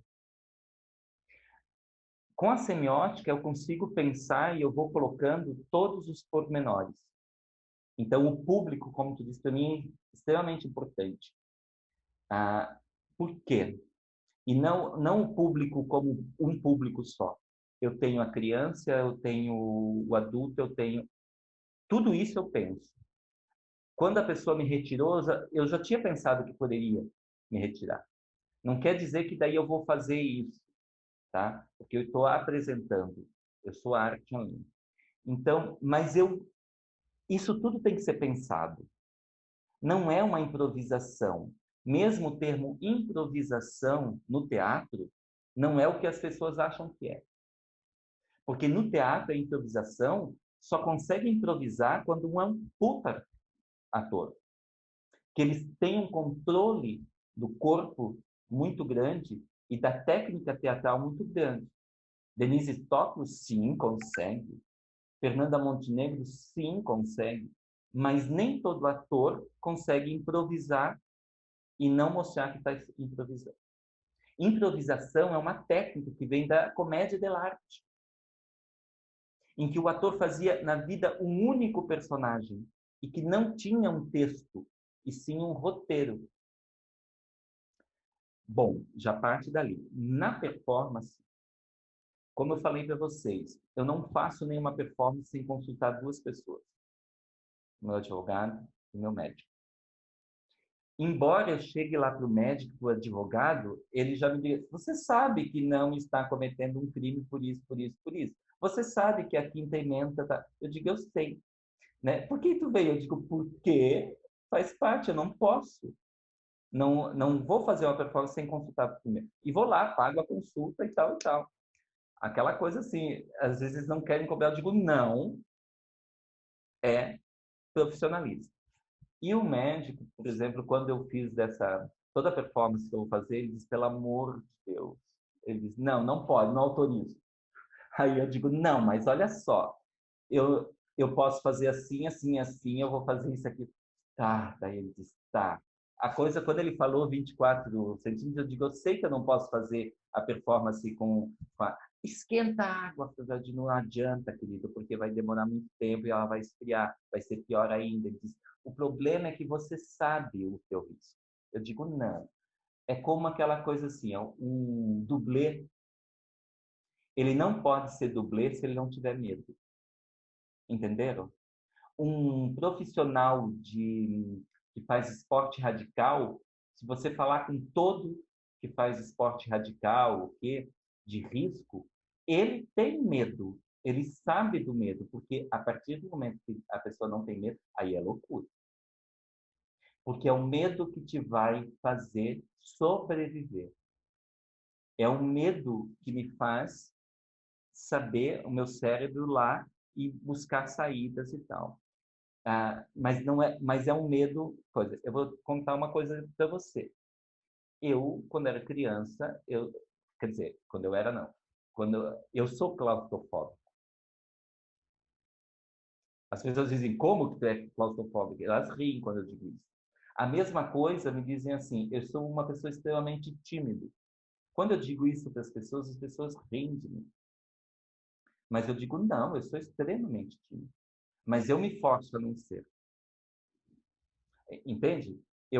Por quê? Porque eu detectei que se eu quero ser artista, eu tenho que saber falar, eu tenho que saber falar com as pessoas, eu quero ser professor, eu vou ter que saber falar. Eu tenho que me expor. Se expor é um grande perigo na vida. Em todo momento, quando você sai, a partir do momento que você respira, você está se expondo e é um perigo constante na tua vida. O mesmo ar que te faz viver, ele te mata. Porque é o gás carbônico que mata, né? Então, aquela questão, eu tenho muito claro, por exemplo, quando esse do enterro. Você sabe, a primeira vez eu fiz no Jardim do Museu, numa tertúlia. E depois o João Evangelista me convidou para a Exposição da Morte para fazer essa performance lá. Ele disse, não, tem que fazer. E daí eu fiz no Jardim Interno do museu. Quando eu fiz no Museu de Arte, a Linda, por exemplo, nessa época eu já fazia uma performance sozinho, né? Na verdade, a Linda só dizia assim, só meu cu. Não era mais o Papyrus, era eu fazendo. Mas ainda eu colocava como Papyrus. E aí, Linda, eu levei uns 3 anos para convencer a Linda para fazer essa performance. Porque tinha uma questão assim, a gente fazia o buraco, tinha uma manta, né? Um tecido, que era uma manta no toalha, eu me cobri e depois ela jogava a terra, era 50 centímetros de terra em cima, e daí tinha uma coisa assim, e eu não contava toda a performance para a Linda, porque eu precisava da ação real dela, não da representação. No Papyrus a gente tinha essa questão, eu não contava para o pessoal toda a performance no momento. E aí, ela disse, quando que eu tiro dali? Eu digo, quando eu te mandar uma mensagem. Aí vocês vão dizer, o cara, só um pouquinho, que a minha irmã deixou o celular dela ligado.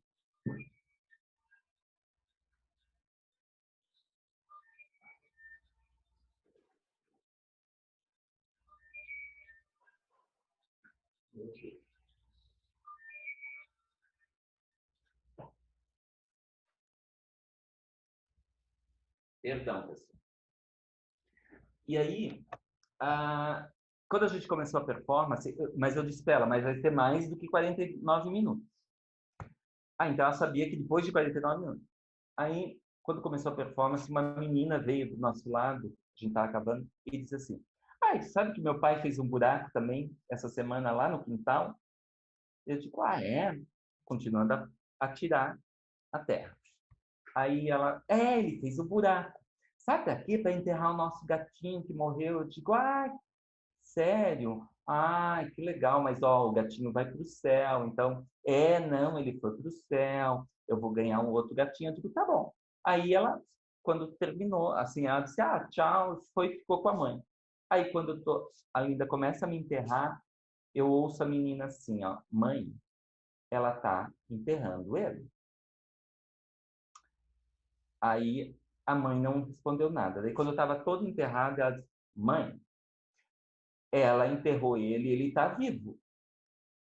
Mãe, na terceira vez que ela chamou mãe e a mãe não respondeu, eu peguei e mandei a mensagem para a Linda. E ela ficou apavorada porque achou que eu estava passando mal. Eu digo, não.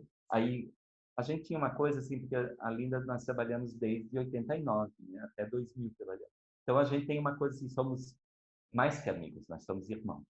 Então a gente tem uma comunicação assim, eu olho para ela, ela sabe o que eu estou falando, e ela também, a gente tem uma comunicação. Então quando eu vi que ela estava apavorada, olhei olho no olho, eu digo, Linda, só falei assim, ela viu que estava ok e seguimos a performance. Depois da performance, terminou, tal, eu fui lá e fui brincar com a menina.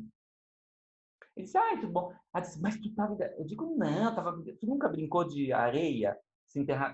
Sim. Mas eu não coloco a cabeça. Eu digo, mas não é para colocar mesmo. Ó, eu tinha um caninho, porque tinha um caninho na minha boca, né? E as pessoas ficavam ouvindo a respiração. Na verdade, o que apavorava é que elas não ouviam, né? Porque eram micro-respirações. E aí, tudo bem, isso, aquilo. Depois a menina ficou legal. Depois de um tempo, a mãe estava lá, eu fui falar com a mãe. Eu disse, eu posso falar contigo? Ela disse, pode. Aí eu falei o seguinte, oi, olha a performance. Pois é, ela está mesmo. Ela disse assim, eu digo, a sua filha chamou. Ela disse, não, minha filha não me chamou. Eu digo, não, a tua filha te chamou 3 vezes. Não, a minha filha não me chamou. Eu digo, tudo bem. Daí eu peguei, esqueci, né? E foi. Uma semana depois, nessa época, a gente tinha secretária eletrônica. Eu chego à meia-noite em casa, tenho um recado assim. Olha, Franzói, eu consegui o teu telefone com a Casa da Cultura e com o museu depois de muito insistir. Mas assim, ó, eu sou a mãe da menininha, tu vai saber quem é, a mãe deslocada que não ouviu a menininha. Eu preciso falar contigo urgente, você me liga assim que você chegar. Pode ser à meia-noite, pode ser à 1, pode ser 2, pode ser 3, pode ser... Bom, vou ligar para a mulher, né? Liguei para a mulher. Ela estava do lado do telefone. Tocou, ela atendeu. Ela disse, Franzói, eu preciso falar contigo urgente, mas pessoalmente. Eu digo, olha, eu tenho tempo amanhã, eu posso não almoçar e a gente conversar. Ela disse, onde que eu te encontro? Não, nem vi. Tá bom. Ela, ao meio-dia, ela estava lá. Saí da aula, ela estava do lado da coisa. Fomos conversar. O que ela me conta, ela disse, é que eu acordei faz 2 dias. Eu estava dormindo e comecei a chorar. Ela disse, daí o meu marido ficou apavorado, me deu um surto. Eu fui, aí com a minha psicóloga, eu descobri por que eu choro. A relação é o seguinte, e agora eu entendi. Eu tenho que te contar uma coisa. Meu pai faleceu quando eu tinha 7 anos. E eu nunca chorei a morte do meu pai. E conversando com a minha psicóloga, daí eu já entendi o que foi, na verdade, o que aconteceu. Lógico que ela não ia ouvir a filha, porque ela não tinha filha. E aí eu vejo a importância, né? Daí quando eu penso em parar de produzir, eu digo assim, daí me lembra algumas coisas e isso me faz continuar, porque eu digo, não, eu estou fazendo algo que é relevante. Porque daí ela diz assim, e eu quero só te agradecer porque agora eu me sinto completa. Eu sempre tive essa falta de algo na minha vida. E por isso eu fazia análise, mas não conseguia. Primeiro eu achava que era filha, isso aqui, isso aqui. E foi tão importante para mim isso, e que agora eu consegui chorar a morte do meu pai. Então, o surto dela foi isso. Então, às vezes a pessoa, uma vez uma repórter me pediu assim, quando eu passei no Itaú Cultural no Rumos, ela disse assim, posso ser sincera contigo? Eu digo, pode. Ela diz assim, ó, a grande maioria das pessoas não entende o que tu faz. Tu sente dificuldade. O que tu sente a partir disso? Né? Aí eu disse para ela, olha, tem coisas na vida que a gente vê só depois a gente consegue relacionar, porque na vida é isso.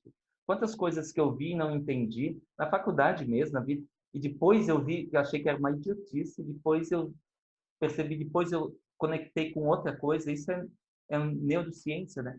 E, putz, abriu. É isso. E daí conecta com isso. Então, a arte tem essa função. Ela não é objetiva, ela não é representativa, ela é apresentativa. E ela te abre para o mundo. E vai depender do observador, aquela coisa, né, do olhar, me ajuda a olhar, né?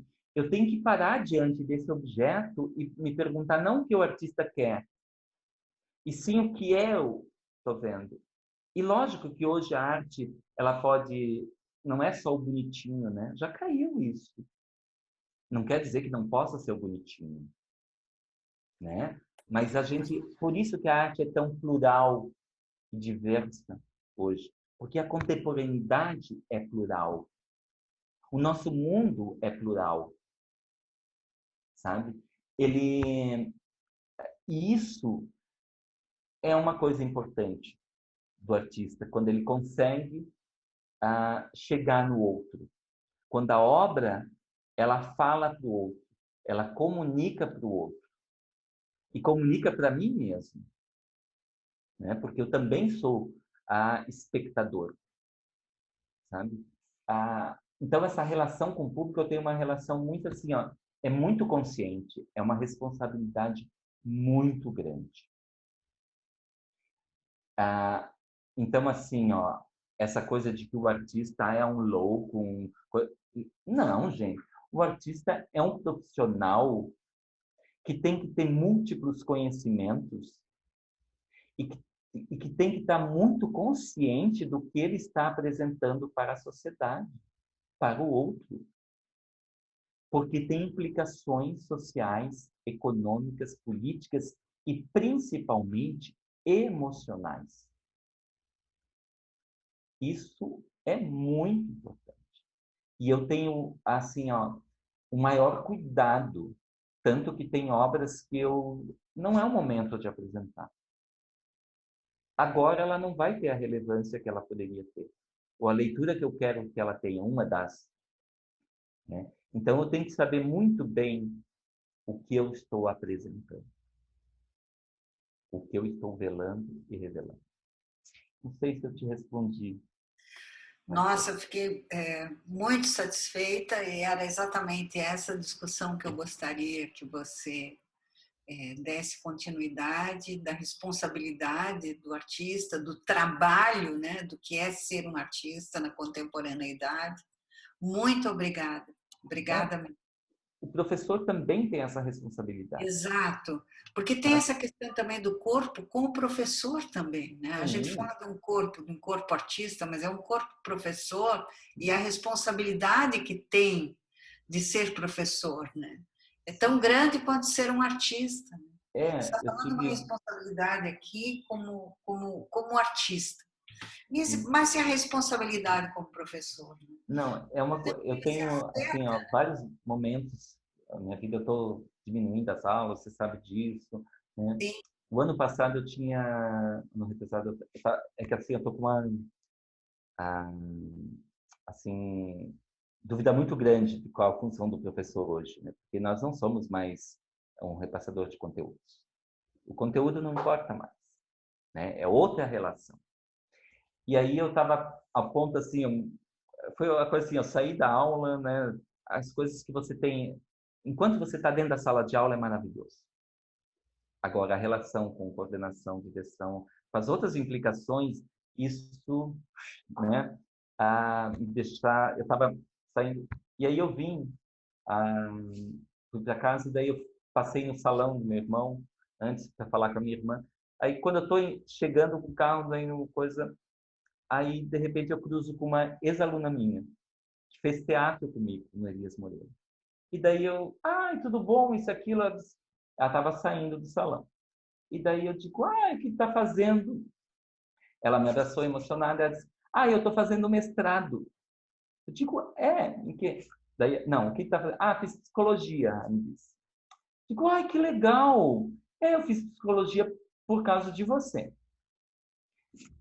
Por causa de mim, por causa das aulas de teatro, do grupo de teatro que nós tínhamos. E ela não fazia. Primeiro era a irmã dela que fazia, depois ela só ajudava. E depois ela começou a fazer figurino, e ela só veio fazer figurino, e atuou em algumas. Aí ela disse assim, porque quando eu estava no terceirão, e depois eu pensei assim, e eu tinha saído do Elias, então ela teve aula só até o segundo. Aí ela disse, e eu parei, eu não sabia o que fazer, daí eu parei e pensei assim, o que o Franzói me diria? E daí veio para fazer psicologia. Eu lembrei do teatro, lembrei das coisas, eu digo, e daí tu falou uma vez para nós que o trabalho do ator tem muito a ver com o trabalho do psicólogo. Um bom ator é quando tem que estudar psicologia. Um diretor tem que estudar psicologia, semiótica, etc. E daí quando eu lembrei dessa frase, dessa conversa tua, e daí eu sabia que eu tinha que fazer psicologia. Digo, gente, o que, né? Daí conversando, e eu estou fazendo mestrado. Em quem? Da Univille, de patrimônio. Mestrado de patrimônio. E eu digo, que legal, mas o que tu está discutindo? Qual é o teu trabalho, né? A tua tese? Ela disse assim, a sua dissertação. Aí ela disse, que você me falou. É parte de uma frase tua. Eu digo, como de uma frase? É que uma vez no ensaio tu disse que a gente estava discutindo, não, na aula estava discutindo o patrimônio material e imaterial conosco, isso na aula, né, no ensino médio. E aí você falou no final de que o maior patrimônio, mas que todo patrimônio é importante, mas que o maior patrimônio é o patrimônio humano. E aí porque eu não sabia eu queria fazer mestrado, mas não sabia o que fazer. E daí sempre quando eu não sei o que fazer, eu penso em você. E daí ela começou a chorar. Ela disse, eu penso em você e você me dá todas as soluções. Aí eu digo, o quanto foi importante as aulas de teatro, o quanto foi importante as tuas aulas. Eu disse, quer dizer então que não foi serviu para alguma coisa as minhas aulas? Ela disse, serve para minha vida. O meu marido tem um ciúme extremo de você. E daí ela me contou que, eu venho no teu irmão, adoro ele, adoro o trabalho dele, isso, aquilo, mas eu vim porque eu queria te encontrar. Eu digo, mas por que tu não tinha meu telefone? Ela disse, mas Franzói, né? Aí a gente fica assim, eu digo, pelo amor de Deus, né? Porque assim, eu tinha uma relação muito de professor e aluno, eu sempre tive muito claro isso, você me conhece, mas eu sempre fui um professor muito à disposição. Só um pouquinho.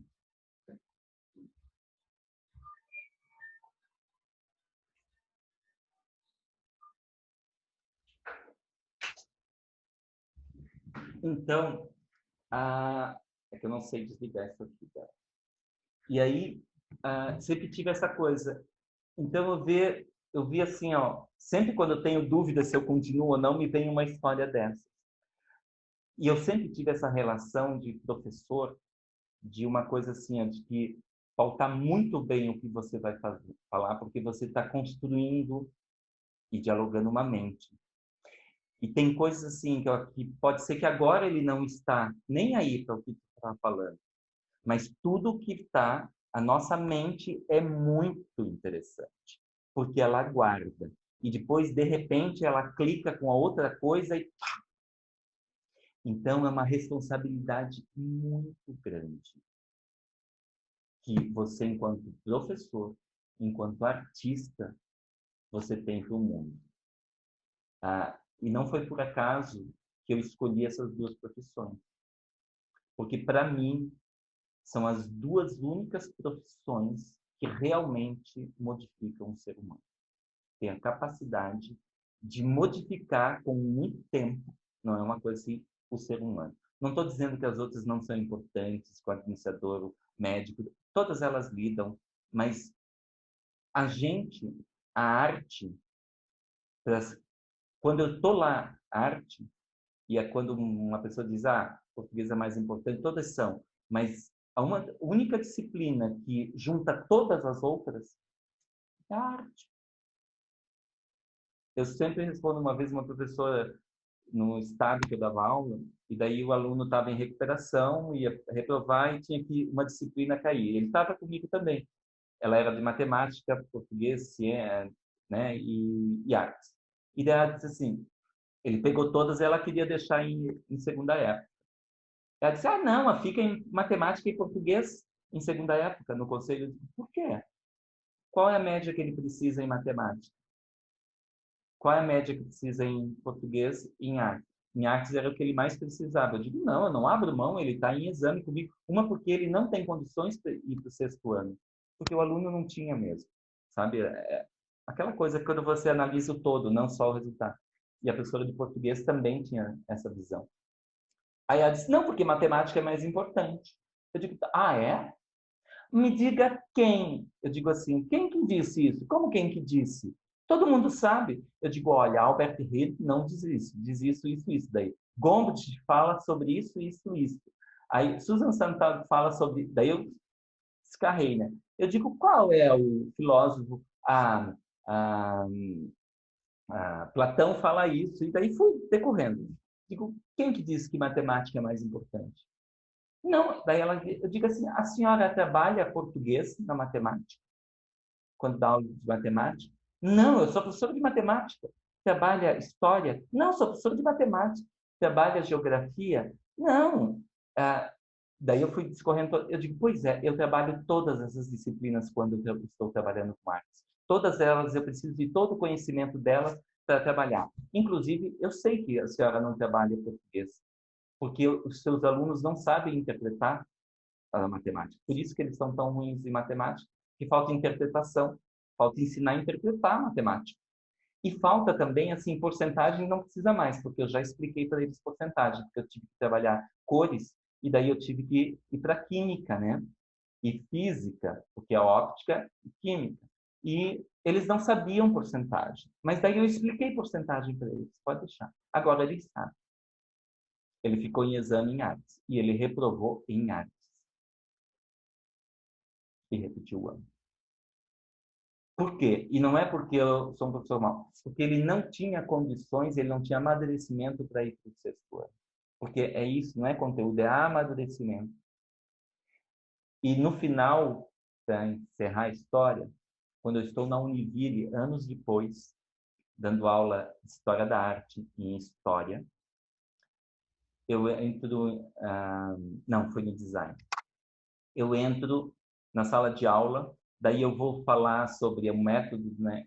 Um aluno levanta a mão e diz assim, então é o seguinte, pode deixar que eu falo do teu método para eles. Eu digo, porque assim, não vamos perder tempo, vamos fazer algo. Eu digo, tu não está lembrado de mim? Eu digo, não, você não é estranho. Eu fui teu aluno. Eu digo, cara, no quinto ano e no sexto.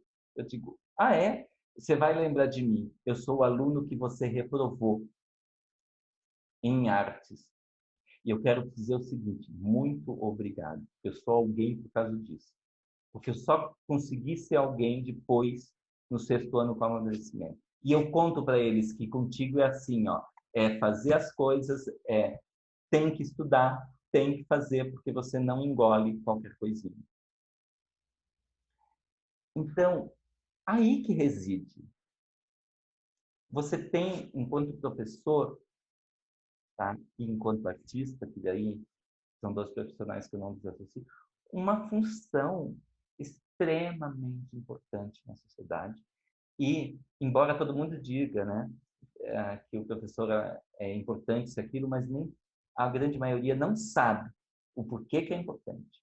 Um pouquinho agora tiveram, né, porque os pais ficaram apavorados na pandemia por causa dos filhos. Teve um pouquinho, mas ainda não foi. Porque se as pessoas tivessem consciência do real papel do professor e do artista, com certeza eles pagariam muito melhor um professor e uma obra de arte.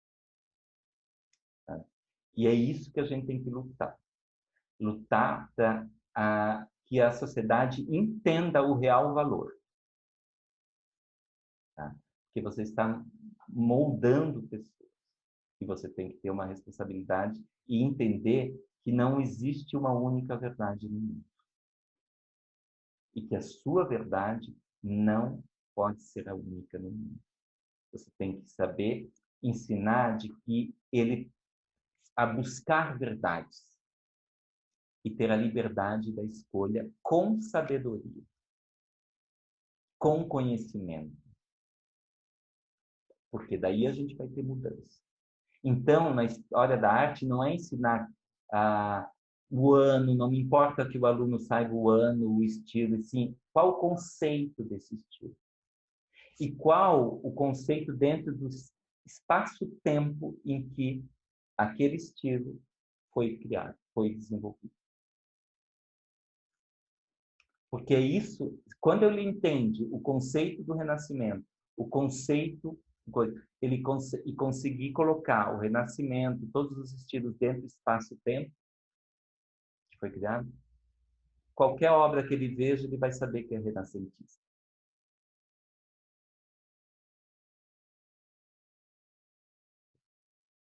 Para dialogar naquele tempo e espaço. E depois trazer essa obra para hoje também dialogar no tempo e espaço de hoje o que ela diria. Mas se eu não sei no tempo e espaço em que ela foi criada, vai faltar algo, gente. Vai faltar algo. Então, eu falo demais. Mas muito obrigada, Franzói. Obrigada pelas palavras. Mas, Franzói, eu gostaria muito de agradecer a sua presença aqui nessa roda de conversa. Muito obrigada pela sua participação. Foi um prazer enorme te rever. E alguém gostaria de falar mais alguma coisa, fazer algum comentário? Porque os comentários foram ótimos aqui no bate-papo. Eu não sei se você viu. Não vi, não passou. Pena. Mas eu acho que a tua fala reverberou bastante em todos nós e eu te agradeço profundamente por estar aqui presente com a gente. Muito obrigada. Eu que Gratidão. agradeço. Tá? Eu só queria deixar uma coisa para vocês, que é do... Eu gosto muito de poesia, que é do livro do Eduardo Galeano, que é O Mundo. Um homem do litoral da Colômbia conseguiu subir aos céus. Quando voltou, contou. Disse que tinha contemplado lá do alto a vida humana e disse que somos um mar de fogueirinhas. O mundo é isso, revelou. Um montão de gente, um mar de fogueirinhas. Cada pessoa brilha com sua luz própria de todas as outras. Não existem 2 pessoas iguais. Existem pessoas grandes e fogueiras pequenas e fogueiras de todas as cores. Existe gente de fogo sereno que nem percebe o vento e gente de fogo louco que enche o ar de chispas. Alguns fogos bobos não alumiam nem queimam, mas outros incendeiam a vida com tamanha vontade que é impossível olhar para eles sem pestanejar. E quem chegar perto, pega fogo. Eu espero que vocês, e eu sei que vocês vão ser essas fogueiras que, quando a gente chega perto, a gente pega fogo. Porque a Elaine é uma dessas fogueiras para mim. A Sandra Fábio, esses professores maravilhosos, a Juliana, a Fran e várias pessoas que eu conheço e admiro. Tá? Muito obrigado pelo convite.